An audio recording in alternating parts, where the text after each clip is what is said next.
We camped where a serial killer buried his victims, and they came back. Presented by Absolutely Haunted. Thanks for watching. Hope you enjoy the video. Choose your campsites wisely, not just for the scenery or the shade, but for the history beneath your feet. Before driving that first tent stake into the earth, you need to know what kind of ground you're standing on. Some places are warm and welcoming, blanketed in birdsong and sunlight, where the laughter around the fire becomes the kind of memory you carry with you forever. But others are steeped in something darker, places where the trees whisper things they shouldn't, where shadows stretch just a little too long, places that don't want you there. My family and I once camped in such a place that still haunts our dreams. What happened there changed us, and we've sworn, each of us with quiet conviction, we will never go back. It was the early 2000s, and I was 13, old enough to feel brave, but still young enough to be afraid of the dark. My family were all outdoor enthusiasts through and through, the kind of people who felt more at home beneath the stars than under a roof. Weekends and vacations were spent chasing new trails, sleeping under open skies, and making memories in places most people only passed on the map. My dad especially lived for it. He could spin a campfire tale better than anyone I knew, always eager to share his stories with anyone too polite or too trapped to walk away. That's how we ended up pulling off a gravel road onto a stretch of private land deep in the woods, miles from the nearest town. It belonged to the family of my dad's boss, and they'd offered it up for us to use during his vacation, swearing it was peaceful, untouched, and perfect for camping. They were half right. It was perfect for camping, all right, but it was not peaceful. Not for us or the dead. The man had told my dad that his family bought the land a few years back, not long after it had fallen into disuse. He mentioned almost offhandedly that the property had once been a thriving summer camp for kids, dating all the way back to the 1960s and running through the late 90s. Decades of laughter, bonfires, and childhood adventures had filled the place. But all of that was long gone. By the time we arrived in the early 2000s, nature had started to reclaim what was hers. The land had been silent for years, left to rot in the elements, and what remained was a haunting echo of what once was. You could still see the bones of its past. The buildings stood like forgotten tombstones, weather-beaten and sagging, their windows empty-eyed and watching. The swimming pool, once teeming with shrieking kids and cannonballs, now sat cracked and dry on one end, the other half filled with stagnant, algae-choked water that gave off a sour green stench. The mess hall was the worst. Its roof partially collapsed, vines curling through broken beams, and its doors hanging open like a mouth caught mid-scream.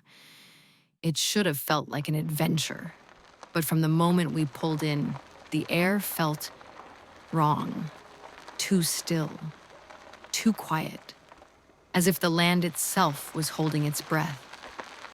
This place must have been really cool back when it was open, Bailey said, idly poking at the edge of the lake with a stick. I guess so, I replied, scanning the landscape. Today it just kind of looks sad. Around us, the broken remains of the camp sagged into the earth, as if the land itself were trying to swallow the memories. Come on, help me set up the tent before Dad decides to remind us again, I added. We both took off running toward the motorhome, but halfway there I stopped cold. Someone was watching me. I felt it. A sudden prickle between my shoulder blades. My breath caught as I whipped my head around. The trees stood silent, unmoving. The lake mirrored the sky in rippling stillness. Nothing. I rubbed my arms, trying to chase off the sudden chill that had blown in from the water. Just nerves. Just the creepiness of the place. That's all. The road getting in had been nearly impassable, overgrown, choked with vines and roots. There were moments when I thought the motorhome might not survive the journey, but somehow it had powered through. We'd arrived, and hours had passed. Bailey and I had managed to set up the tent, and now her feet were sticking out lazily from beneath the tent flap.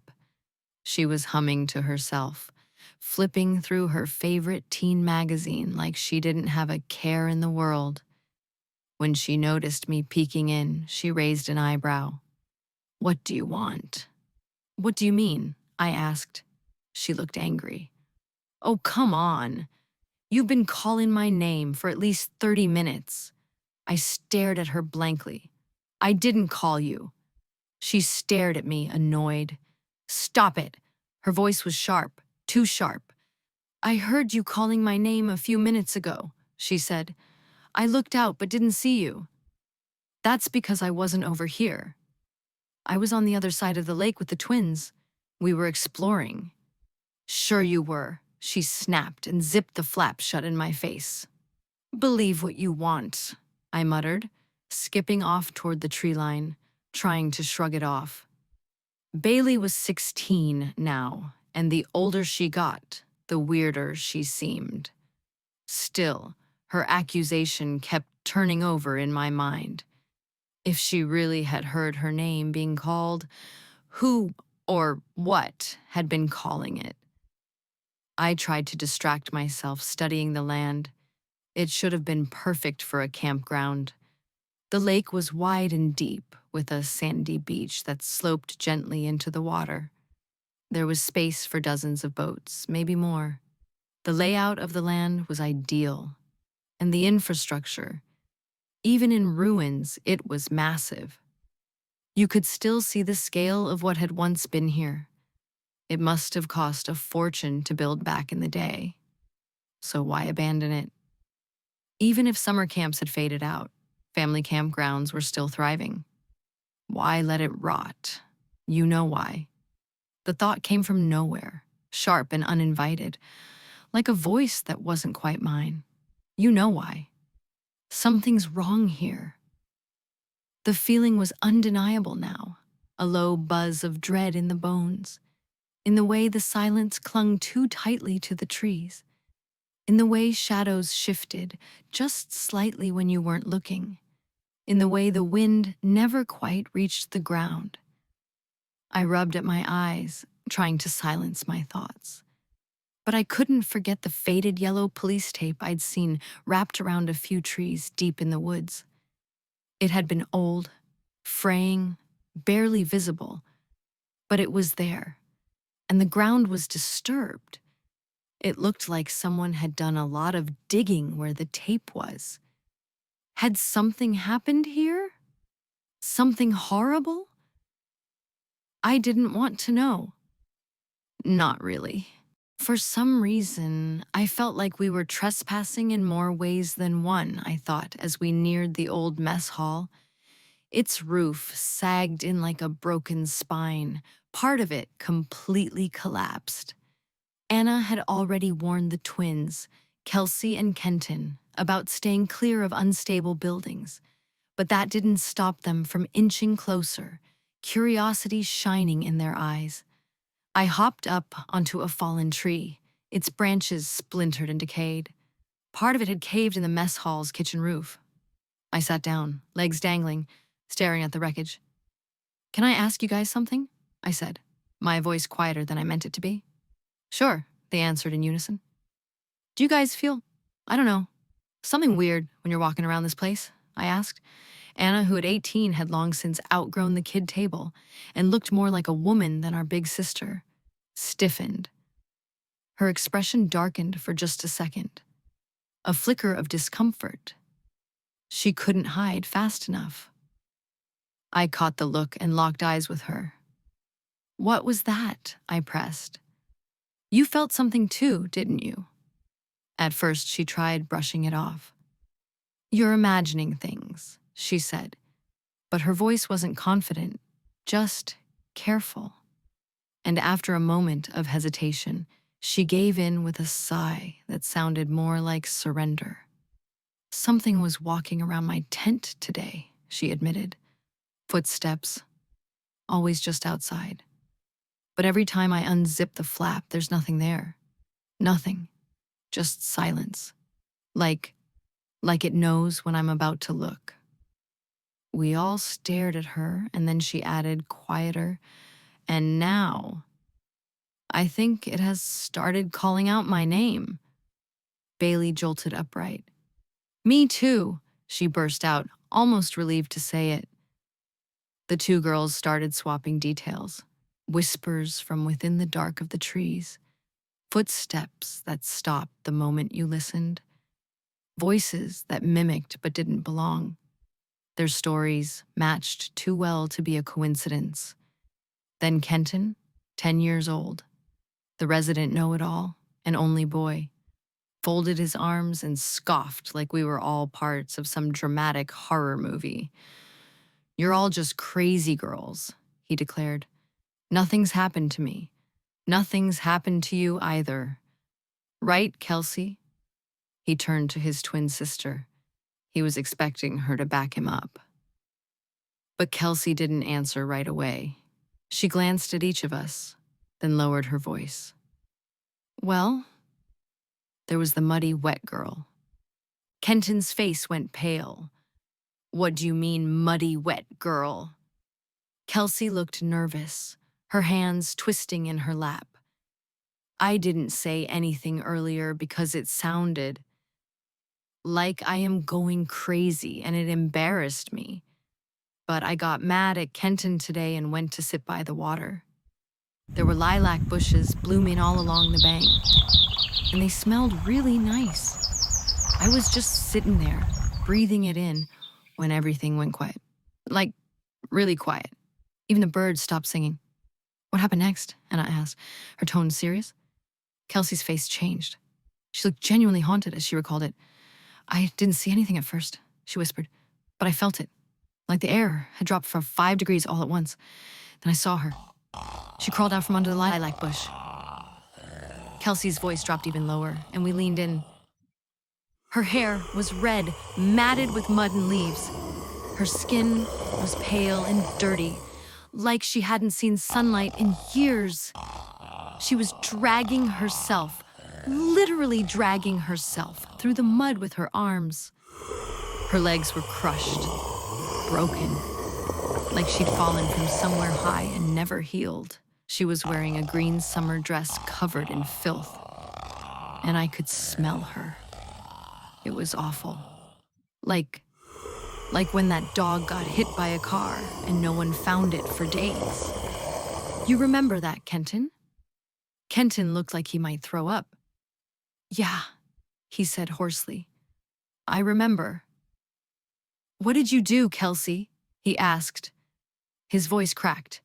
His eyes were wide and frightened, and his bravado had vanished completely. "I wanted to run," she said, "but I couldn't move. I was too scared." She was getting closer, crawling on her elbows, panting like a dog. I could hear her breath, raspy and wrong. And her eyes. She paused, tears starting to prick at the corners of her eyes. Her eyes were all black, even the whites, just bottomless, empty. The silence that followed was crushing. Then Kelsey turned toward Anna, shame washing over her face. "When she tried to climb on top of me, Anna, I wet myself. I couldn't help it.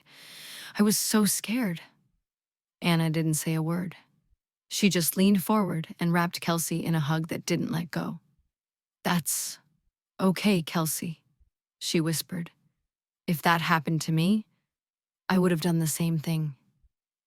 We all followed her lead, circling Kelsey in a protective cocoon of arms and reassurance. But none of us said what we were all thinking. What the hell was crawling out of that lake? And what did it want? Bailey leaned forward, her voice barely above a whisper. "Kelsey, what happened next?" Kelsey's hands were trembling as she spoke. It crawled so fast, way faster than it should have been able to. 1 second it was by the bush, and the next, it was on me, clawing at my legs, trying to climb up. Her voice cracked. I wanted Mama so bad. I started kicking and pushing, screaming so loud my throat hurt. I don't even know how I got away, but I did. I ran. She paused, shaking her head. It screamed when I ran. This awful, high-pitched sound, not like a person, not like anything alive. I think I made it mad, real mad. A sudden chill swept through the group, and Kelsey instinctively pulled her arms around herself, goosebumps erupting along her legs. That thing hated me for escaping. I swallowed hard, trying to shake the feeling creeping up my own spine. When we were on the far side of the lake today, I said slowly, I saw something. Police tape. It was old, weather-worn, like it had been there for years. It was wrapped around trees, tangled in the brush like something had been cordoned off and forgotten. Anna turned to me sharply, her eyes wide. Do you think something happened here? Something bad? I nodded slowly. I don't know what, but I don't think we're supposed to be here. Anna looked around at the others, suddenly protective. We need to keep the little ones close tonight. Maybe we should all sleep in one tent. Kenton piped up immediately, face pale. You sleep in a tent tonight. Me and Kelsey are sleeping in the RV, with Mom and Dad. Kelsey reached out and grabbed Kenton's hand. I'm sorry, Anna, she said, eyes full of fear. I really am. But I can't sleep in the tent after what I saw. I can't. Anna gave her a sad smile. That's okay, Kelsey. I don't blame you. Honestly, if I saw that, I wouldn't sleep in a tent either. Kelsey's face changed, her tone suddenly urgent. Anna, I don't want you to sleep in the tent. That thing, it'll get you. She looked at each of us in turn, her voice dropping to a deadly serious tone. All of you. True to their word, Kenton and Kelsey slipped into the RV as dusk fell, sticking close to Mom and Dad. Bailey, Anna, and I squeezed into one tent, tension knotting in our stomachs. None of us expected to get much sleep. But if we'd known what was coming that night, we wouldn't have just crowded into the RV. We would have forced Dad to drive us out of there in the dark. The first sign came around 2 a.m. I had just begun to convince myself that we'd let a 10-year-old scare us too badly, that our nerves were just worn thin from spooky stories and a creepy setting. That's when I heard it, of footsteps, crunching softly through the brush. Slow, measured, deliberate. Bailey's hand shot out in the dark and clamped around my arm so hard she left bruises. We stared at each other, frozen, as the sound circled the tent. Never quite close enough to see, but never far enough to ignore. And then the pattern began. It always came from the woods, the same woods that wrapped around the lake where Kelsey saw the girl. It would approach slowly, circling just beyond the edge of the dying firelight. Then it would stop. Sometimes it would pause, like it was listening, waiting. Then it would retreat, slinking back into the black trees. That's when we'd hear the laughter. Not one voice, several. Women, giggling, whispering, sobbing softly like a broken lullaby, like they were enjoying a secret we hadn't yet uncovered. Then the footsteps would return, and the cycle would begin again. After an hour of that, we were all on the verge of losing it. Even Anna. Here's what we're going to do, Anna whispered, voice shaking but resolute. They're staying just out of reach. Whoever or whatever is circling, it hasn't come into the firelight. She glanced at the woods, then back at us. When it walks away again, we're bolting for the RV. We pound on the door until Mom and Dad wake up. Bailey nodded, tears in her eyes. I, on the other hand, was paralyzed with fear. "What if they catch us?" I asked, my voice barely audible. "What do we do then?" Anna looked me straight in the eyes, and in that moment, I saw she was just as scared as I was. "You fight, Paisley," she said. "You fight with everything you've got. Because if you don't—" She looked back toward the trees, where the giggles had turned into whispering again. "I don't think any of us will leave this place." We waited, holding our breath. They were coming again. This time, the footsteps were joined by a new sound, a low, unsettling hissing, like dozens of snakes slithering through the pine needles. There was a small mesh flap on the side of the tent, and we dared to peek through. That's when we saw her. A blonde girl stood just a few feet away, bathed in the weak glow of the dying campfire. She didn't flinch, didn't move, just stared straight at the tent, as if she knew we were watching. Her skin was pale, almost bluish-white, unnatural. Her clothes were torn and soaked in dried blood, pink pants shredded at the knees, her shirt clinging to her thin, lifeless frame. She tilted her head. "Do you know what he did?" she cried. Then she giggled, a sound that didn't belong in her throat, something like her should not be giggling. "Do you want to see what he did?" She opened her mouth, and something moved behind her teeth. We froze in pure horror as a snake, long, black, and wet, began to slither down her throat, out of her mouth like it had been living inside her. Her eyes rolled back in her head as she convulsed, her body trembling violently. Then the snake dropped from her mouth and hit the pine needles.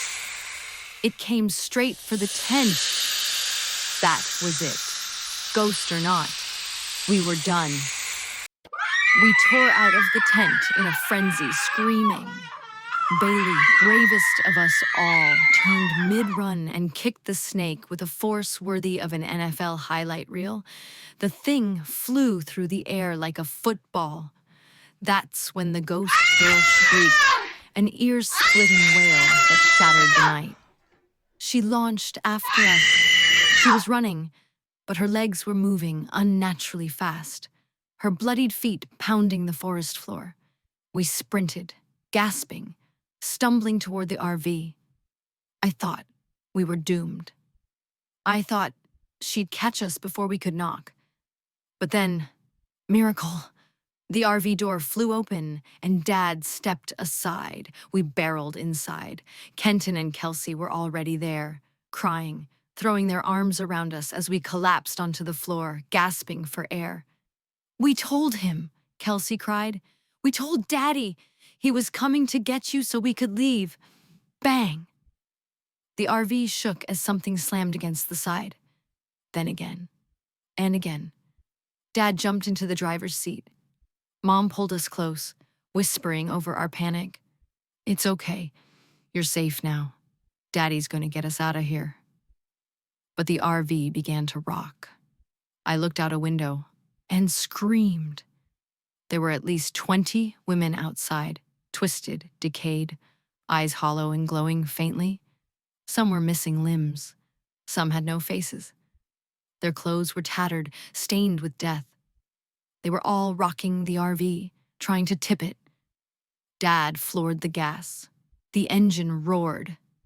We lurched forward, the road nothing more than an overgrown cow path, pitted and wild. The ghosts chased us, howling, clawing at the sides. "Can you drive this road in the dark?" Mom shouted. "I sure am," Dad yelled back.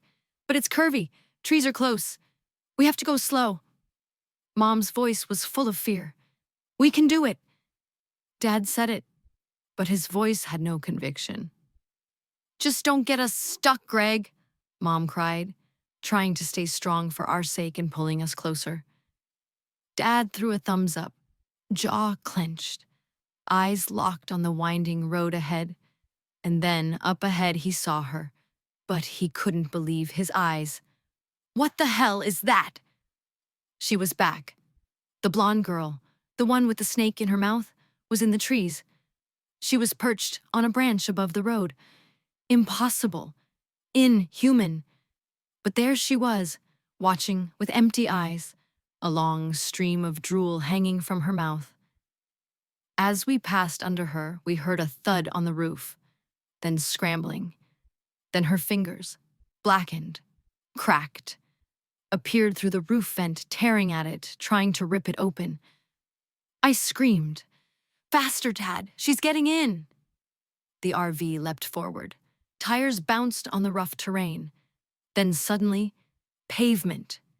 We hit the road. The moment the front tires met solid ground, the thing on the roof shrieked. An invisible force ripped her off the RV, throwing her like a rag doll into the air. She smashed onto the overgrown gravel camp road. We were leaving her behind us. She must be bound to the land, my mom remarked. Through the back window, we watched her tumble, bones cracking, arms twisting unnaturally, until she finally stopped moving. And then we were gone. Dad didn't say a word. He just drove fast and straight until we reached the next town. He pulled into a spot on Main Street and cut the engine. For a few moments, all of us just sat there, trying to catch our breath. We had only been there 10 minutes, still trying to recover, when a knock on the door made us jump a mile. Dad peeked through the window. "It's okay," he said. "It's a policeman." He opened the door. The officer stepped inside, taking one look at our terrified faces. "What in the world's going on here?" 7 voices exploded at once. "Whoa, slow down," the officer said, raising his hands, "one at a time."